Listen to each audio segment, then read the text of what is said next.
जय सिया राम। तो कल तक हमने अपनी प्यारी कथा रसिक श्री सीताराम जी को उनके एक अद्भुत दिव्य प्यारे भक्त श्री मैथिली शरण जी महाराज का चरित्र श्रवण कराया।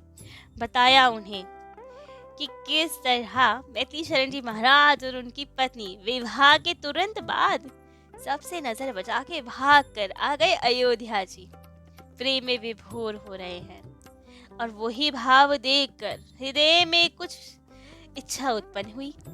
भाव उत्पन्न हुआ कि काश ठाकुर जी की सेवा हमें मिल जाए, श्री कनक भवन बिहारी बिहारी जी की सेवा हमें प्राप्त हो जाए, चरण सन्निधि प्राप्त हो जाए। और जाने क्या सोचते ही पुजारी जी इनके पास आ गए। पूछा कि आप ब्राह्मण हो कि नहीं, और उत्तर मिलते ही ठाकुर जी की सेवा सौंपने की बात कही। कह दिया कि क्या तुम ठाकुर जी की सेवा करना चाहते हो, कर पाओगे ठाकुर जी की सेवा। और ये सुनते ही अब क्या स्थिति हो उनकी, सोच ही नहीं पाए कि स्वप्न है कि सत्य है। तो बोल ही नहीं पाए कुछ, केवल देखते ही रह गए। पुजारी जी ने आगे बोला कि दरअसल हमें 8 दिन के लिए जयपुर जाना है। उनकी नातिन का विवाह था, वहां पे उन्हें जयपुर जाना था 8 दिन के लिए। एकमात्र पुजारी जी उस वक्त वे ही थे मंदिर में। यदि वे चले जाएं तो ठाकुर सेवा बाधित हो, तो इसलिए बहुत परेशान थे, जा नहीं पा रहे थे। लेकिन आज ठाकुर जी ने जाने क्या प्रेरणा दी कि इनके पास आ गए और इनसे ये पूछा। अब पुजारी जी बता रहे हैं कि कहिए ठाकुर जी की सेवा करेंगे, हमें 8 दिन के लिए जयपुर जाना है। अब तो उन्हें पता लगा कि स्वप्न नहीं है, ये तो सच में है। कहा हाँ महाराज, अवश्य करेंगे ठाकुर जी की सेवा, सौभाग्य होगा हमारा इनकी सेवा करना। तो फिर पुजारी जी थोड़े भावुक हुए, कहा प्राण धन है हमारे, ये समस्त अयोध्या जी के प्राण धन है, अपने प्राणों से भी अधिक प्रेम से रखना इन्हें, इन्हें कोई कष्ट ना होने पाए। जी महाराज, कोई कष्ट नहीं होगा, खूब प्रेम से सेवा करेंगे, ठाकुर जी को कोई कष्ट नहीं होने देंगे, प्राणों से अधिक संभाल करेंगे इनकी। और ये कहते कहते पुजारी जी ने मंदिर की चाबी मैथिली शरण जी महाराज को दे दी, ठाकुर सेवा उनको प्रदान कर दी, सब सेवा आदि सब नियम आदि सब बता दिए उन्हें, और स्वयं चल दिए जयपुर की ओर 8 दिन के लिए। और यहाँ मैथिली शरण जी महाराज और उनकी धर्मपत्नी खूब प्रेम से भरकर ठाकुर जी की सेवा करें। इतना अद्भुत लाड़ चाव किया ठाकुर जी का कि क्या कहा जाए। जाने कब से ये इच्छा होगी कि कभी राम जी अपनी सेवा दे, ऐसा कुछ बानक बने कि संसार से छूट जाएं, केवल ठाकुर सेवा में मन लगे। और आज वो प्रत्यक्ष हो रहा है, वो भी अयोध्या जी में। अद्भुत है सब, ठाकुर जी की लीला अद्भुत है। तो अब खूब आनंद से वे सेवा करते, और वहाँ ठाकुर जी की जानी क्या इच्छा, इन पे ज्यादा प्यार आ गया यह पुजारी जी का थोड़ा सा दुर्भाग्य उदय हुआ, कह नहीं सकते। लेकिन मैथिली शरण जी महाराज को वो सेवा जो मिली 8 दिन की, वो बढ़ने लगी। पुजारी जी को वहाँ कोई ना कोई काम आने लगा। 8 दिन के लिए गए थे, लेकिन कोई काम आता तो वो 8 दिन महीने बन गए, फिर वो 8 महीने बने, फिर वर्ष बना, 2 वर्ष, 3 वर्ष, 4 वर्ष, करते करते 8 वर्ष उन्हें जयपुर में रहते हुए ही हो गए। आ नहीं पाए अयोध्या जी, कोई ना कोई काम आता रहा। और अयोध्या जी में तो मैथिली शरण जी महाराज की जय जयकार होने लगी। इनकी अद्भुत सेवा पद्धति से सब अवधवासी परम प्रसन्न रहने लगे। सब अयोध्या वासियों को तो मैथिली शरण जी महाराज बहुत प्रिय लगने लगे, क्योंकि इनकी सेवा पद्धति अद्भुत थी। कनक भवन में सेवा अद्भुत प्रकार से हो रही थी, ठाकुर जी परम प्रसन्न, तो अवधवासी भी परम प्रसन्न। सब मैथिली शरण जी महाराज को बहुत मानने लगे, बहुत सेवा करने लगे उनकी। और मैथिली शरण जी महाराज ठाकुर जी की बहुत सेवा करने लगे, खूब प्रेम भाव लुटाते, खूब आनंद मनाते, खूब लाड चाव करते ठाकुर जी का। लेकिन अब समय आया जब पुराने पुजारी जी वापस लौटे। जब पता चला पुजारी जी आ गए तो क्या करें, ठाकुर जी की सेवा तो सौंपनी ही थी कुछ घपलेबाजी थोड़ी कर सकते थे, क्योंकि संत थे। कुछ भी भाव हो, कृपा करके सेवा मिली थी और वापस तो देनी ही थी जब पुजारी जी आ गए। तो जब पुजारी जी आए तो अब बहुत भारी मन से मैथिली शरण जी महाराज उनकी पत्नी ने सेवा पुनः पुजारी जी को सौंपी। चाबी आती थी, लेकिन ठाकुर जी कैसे छोड़े जाएं? इतना भारी हुआ हृदय, इतना गदगद हुआ, खूब रुदन किया, लेकिन क्या करे, सेवा तो सौंपनी ही थी। रोते रोते जा रहे हैं कनक भवन से कि क्या करें ठाकुर जी, आपकी सेवा का इतना ही सौभाग्य था लग रहा है, लेकिन फिर भी आभार है आपका कि इतनी सेवा तो दी, लेकिन छोड़ते हुए बहुत दुख हो रहा है आज कि कैसे आपकी सेवा छोड़े, क्या करें, अब जीने का कोई आसरा ही नहीं। आपकी सेवा थी तो जीवन चल रहा था, अब आपकी सेवा के बिना क्या जिए, क्या काम करे, कुछ समझ ही नहीं आ रहा। हमारा तो जीवन ही यही बन गया था, आपकी सेवा करना, क्या करें। और वहाँ जब अवध वासियों को पता चला कि पुजारी जी आ गए हैं और मैथिली शरण जी महाराज को सेवा छोड़नी पड़ेगी, वे सब भी यहाँ इकट्ठे हो गए। आए इनके पास, महाराज अब आप क्या करेंगे, बिना ठाकुर जी के जीवित कैसे रहेंगे, इनकी सेवा के बिना क्या करेंगे आप। ये भी रुदन करते ही, नहीं कोई बात नहीं, ठाकुर जी ने सौभाग्य तो दिया ना सेवा का, वे ही आगे कुछ देखेंगे। तब तो उनके भक्तों ने कहा, नहीं नहीं महाराज, ऐसे नहीं छोड़ेंगे, आपके लिए हम कनक भवन जैसा ही एक मंदिर बनवाएंगे। कनक भवन बिहारी बिहारी जो सरकार जैसे ही स्वरूप सरकार वहाँ विराजित होंगे, उनकी सेवा किया करना आप, कोई कमी नहीं होने देंगे सरकार आपको। तब तो यही किया गया। नजरबाग में युगल माधुरी कुंज बनवाया गया और वहाँ पे सेम जैसे हमारे प्यारे कनक भवन बिहारी बिहारी जो सरकार हैं, वैसे ही स्वरूप पधारे और उन्हीं की खूब आनंद से सेवा होने लगी। कहा जाता है कि उनको और कनक भवन बिहारी बिहारी जी सरकार को देख के अंतर कोई जान नहीं सकता था ज्यादा, बहुत सुंदर स्वरूप सरकार थे, बिल्कुल वैसे ही दिखते थे। तो उनकी अब खूब आनंद से सेवा करने लगे। श्री मैथिली शरण जी महाराज इतने उच्च संत थे कि उस समय बड़े बड़े सिद्ध संत आदि सत्संग के लिए वहां आया करते थे। कितने ही साधक थे जिन्हें साधना में जो संशय होता था, आप ही के पास आते थे समाधान आदि के लिए। इतना भजन प्रभाव था, इतना भाव था इनमें कि यदि कोई इनके चरण स्पर्श भी कर जाए या छू भी जाए, स्पर्श मात्र इनके मिलने से लीला अनुभव होने लगते थे भक्तों के हृदय में। ठाकुर जी प्रत्यक्ष हो जाते थे, कितनों से तो वार्तालाप करते थे, दर्शन देने लगते थे। जिनके हृदय में भक्ति भी ना हो, उनके हृदय में भक्ति का जागरण हो जाता था मात्र मैथिली शरण जी महाराज के स्पर्श मात्र से। ऐसे अद्भुत संत हुए ये। जो भेद पूजा आदि इनके लिए आती थी, वे भी इनकी धर्मपत्नी कभी अपने लिए नहीं रखा करती थी, जबकि भक्तों का भाव इतना था कि इनके लिए खूब सारे आभूषण, कभी वस्त्र आदि भेंट स्वरूप में आते थे, मिष्ठान आदि सब।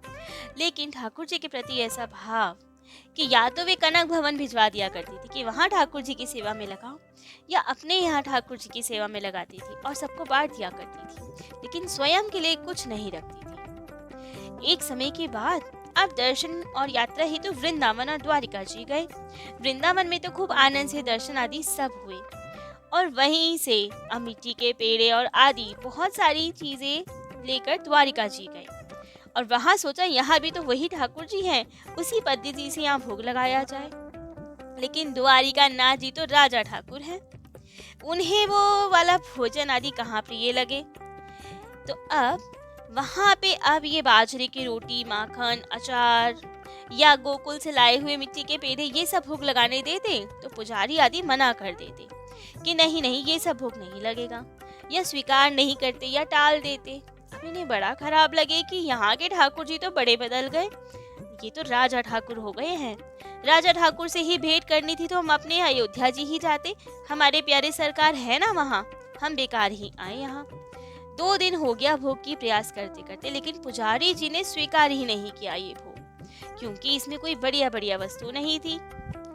तब इन्होंने सोचा कि अब कल लास्ट बार कोशिश करेंगे, वरना अपनी अयोध्या जी ही भली, वहीं चले जाएंगे। लेकिन ठाकुर जी भी हमारे तो प्यारे से हैं, ऐसे ही थोड़ी भक्तों का भाव जाने दें। तीसरे दिन जब ये लेके गए तो ठाकुर जी स्वयं पुजारी जी के स्वरूप में आए और आकर इनसे कहा, अरे आप तो अयोध्या जी से आए हो ना, चलो आपका भोग लगवाते हैं आज। इन्होंने कहा, महाराज आप कौन? हम नए पुजारी हैं, अब देखने में इतने सुंदर, छोटी उम्र के, तो बड़े प्यारे से थे वे पुजारी जी। बड़े मन को भा रहे थे, तो कहा ठीक है महाराज, लगवा दीजिए भोग। और वे तो अब ठाकुर जी, उनके लिए तो क्या रोक टोक। पीछे जहाँ भोग वाला रास्ता है वहीं से मंदिर के भीतर ले गए और खूब प्रेम से ठाकुर जी के भोग लगाए, खूब सारा इन्हें प्रसाद आदि दिया। ये भी बड़े प्रसन्न कि चलो ठाकुर जी ने भोग स्वीकार किया और आ गए वापस अपने स्थान पर जहाँ इनकी धर्म पत्नी थी। उस दिन लास्ट दिन इनकी धर्म पत्नी नहीं गई थी भोग आदि लगवाने, केवल यही गए थे। अब जैसे ही पहुंचे तो इनकी पत्नी ने कहा, क्यों, बढ़िया से भोग लग गया? इन्होंने कहा हाँ हाँ, आज तो बहुत अच्छा भोग लगाया, एक नए पुजारी जी आए थे उन्होंने लगाया। तब तो इनकी पत्नी बहुत हंसी। इनकी पत्नी परम सिद्ध संता थी, परम सिद्ध भक्ता थी। कह दिया उन्होंने, अरे तुम तो ठगे गए, तुम पहचान नहीं पाए। इन्होंने कहा, अरे किसको नहीं पहचान पाए? तब तो उन्होंने हंसते हुए कहा, तुमको ठाकुर जी ने ठग लिया। वो कोई पुजारी नहीं थे, वो तो स्वयं ठाकुर जी थे, द्वारिकाधीश भगवान थे। वे ही आए थे पुजारी का रूप बना के। जबकि वे उस दिन मंदिर नहीं गई थी, लेकिन अपने स्थान पे बैठे बैठे उन्हें सब ज्ञात हो गया, सब देख लिया उन्होंने और बता दी सब बात। तब तो इन्हें लगा नहीं नहीं, ऐसा कुछ नहीं है, तुम्हें भ्रम हुआ है। तब इनकी पत्नी ने कहा, ठीक है, आज यहीं रुकते हैं, कल सुबह फिर चलेंगे और तब देखना तुम कि ठाकुर जी थे कि कौन था। तब तो अगले दिन खूब सुंदर महंगी महंगी पोशाक, चांदी के रुपए आदि लेके गए।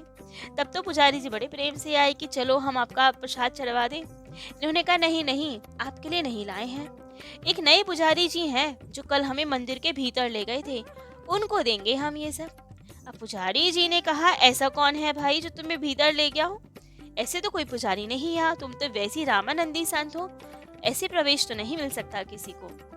उन्होंने कहा, अरे हम कल भीतर गए थे, रात्रि में आए थे और भोग प्रसाद भी मिला था, भोग भी लगाया था। तो उन्होंने कहा पुजारी जी ने, ऐसा कोई नहीं है हमारे यहाँ पुजारी जो नया हो और ऐसा हो, हम ही हैं यहाँ पे। उन्होंने कहा नहीं, थे तो सही कल, अब बाकी पुजारी जी को भी बुलाइए, हम सबको देखेंगे, सबके दर्शन करेंगे, फिर बताएंगे कौन से थे वे। अब 4 पुजारी जी थे वहाँ, चारों को बुलाया गया। इन्होंने चारों को देखा, लेकिन वे पुजारी तो कोई अलग थे जो कल थे। अब तो बड़े परेशान अपनी पत्नी की तरफ देखा तो पत्नी जी ने कहा, ठाकुर जी की ओर देखो। ठाकुर जी की ओर देखा तो ये क्या, ठाकुर जी के स्थान पर तो वही मधुर मूर्ति, वही पुजारी जी जो कल थे। ठाकुर जी में ही उनके दर्शन हुए, समझ गए कि सच में कल ठाकुर जी आए थे। ठगे गए हम। अब तो नेत्रों से अविरल अश्रुधारा बह रही है कि ठाकुर जी ठग लिया आपने हमें। पुजारियों को कुछ नहीं बताया, सब भेद पूजा उनको दे दी कि सही बात है, हमारा ही भ्रम था। सब दे के आ गए पुनः कि ठाकुर जी ने कृपा तो की लेकिन ठग भी लिया। प्रसाद आदि लेके पुनः आए अयोध्या जी की ओर और यहाँ खूब आनंद से वापिस अपनी ठाकुर सेवा करते, खूब सत्संग करते। एक समय के बाद एक संत आए इनके पास, कहने लगे, महाराज हमें वाल्मीकि रामायण का अनुष्ठान करना है। अब इन्होंने कहा, तुम संत हो, अनुष्ठान आदि की क्या आवश्यकता है, अपना भजन करो। उन्होंने कहा नहीं नहीं, हमें अनुष्ठान तो करना ही है। तब उन्होंने कहा, अनुष्ठान तो किसी भाव से, किसी कामना से होता है, सकाम भाव से होता है। क्या करना चाहते हो, क्यों करना चाहते हो? तब तो उन संत ने कहा कि हमने सुना है भारत का राष्ट्रपति एक मुसलमान बनने वाला है, जाकिर हुसैन बनने वाला है, हम नहीं चाहते वो बने, इसीलिए अनुष्ठान करना चाहते हैं। सफल होगा हमारा अनुष्ठान। तब तो मैथिली शरण जी त्रिकालदर्शी थे, सब जानते थे वे अपने भजन के बल से, लेकिन बताते नहीं थे ज्यादा किसी को, भजन में ही सबको प्रेरित करते थे। तो अब मैथिली शरण जी ने कहा, नहीं, अनुष्ठान तुम्हारा सफल नहीं होगा। तो महाराज फल नहीं मिलेगा हमें इसका? मैथिली शरण जी ने कहा, हाँ हाँ, फल तो मिलेगा अनुष्ठान का, लेकिन फल यही मिलेगा कि तुम्हारी निष्ठा खत्म हो जाएगी वाल्मीकि रामायण से, क्योंकि जो तुम चाहते हो वो तो पूरा नहीं हो सकता।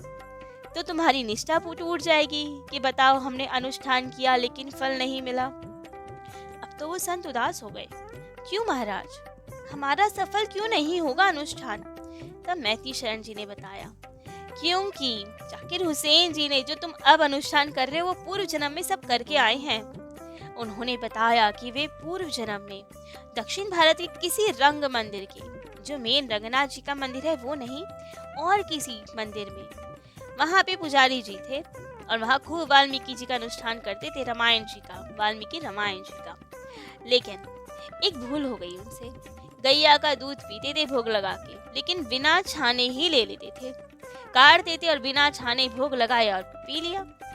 यही भूल हो गई। दूध काढ़ते समय कभी कभी रुआ या बाल गाय के उसमें आ जाते थे और वही भोग लगा के पा लेते थे, जिससे अपराध बन गया और उसी के फल स्वरूप इन्हें यवन मुसलमान होके जन्म लेना पड़ा इसमें, यही पाप के कारण। लेकिन पुण्य फल तो थे, अनुष्ठान आदि किए थे, इसलिए अब राष्ट्रपति बनेंगे। लेकिन ज्यादा समय तक नहीं रहेंगे राष्ट्रपति के पद पे, ठाकुर जी कृपा करेंगे उन पे, ज्यादा उसमें नहीं रह पाएंगे सब में। तो अब ये सब सुना तो बड़े हैरान हुए। कुछ समय बाद समाचार मिला कि यही सब हुआ, राष्ट्रपति भी बने लेकिन बहुत समय तक वहां नहीं रहे। तो अब बाकी के संत आए इनसे विनोद करने, क्यों महाराज जी आपकी बात तो सच हो गई, अब बताइए इनके बाद कौन बनेगा राष्ट्रपति। ये संसारिक प्रपंचों में पढ़ना तो नहीं चाहते थे, लेकिन जब सब संत पूछने ही लगे तो कहा कि अब मियाँ के बाद तो बीवी का नंबर होता है, तो वही बन जाएगी। अब सबको लगा खूब मजाक कर रहे हैं, खूब हंसी विनोद करके थोड़ी देर बात आधी करके चले गए। कुछ दिनों बाद रेडियो पे जब सबने सुना तो पता चला कि राष्ट्रपति बने वीवी गिरी। और तब सबको समझ में आया कि ये क्या कहना चाहते थे सांकेतिक भाषा में। तब सबने इनको नमन किया कि संसारिक प्रपंचों में पढ़ना नहीं चाहते हैं, लेकिन त्रिकालदर्शी तो हैं, सब जानते अवश्य हैं, लेकिन सबको यही कहते हैं कि इन सब में ना पढ़ के भजन की ओर बढ़ो, इसलिए किसी को कुछ बताते नहीं। क्योंकि अगर भविष्य भी बताने लग गए तो भक्त से ज्यादा तो प्रपंची लोग आएंगे और उन सब का साथ ये नहीं चाहते थे। तो ऐसे अद्भुत दिव्य संत थे श्री मैथिली शरण जी महाराज, जिनके लिए तो स्वयं ठाकुर जी ने अद्भुत अद्भुत लीला कर दी, कनक भवन में सेवा दिलवा दी। तो आज मैथिली शरण जी महाराज का जीवन चरित्र तो यही विश्राम देते हैं। कल अपनी प्यारी कथा रसिक श्री सीताराम जी को उनके अनेक इन्हीं दिव्य प्यारे भक्त का चरित्र श्रवण कराएंगे। आज के लिए इतना ही। जय जय श्री सीताराम।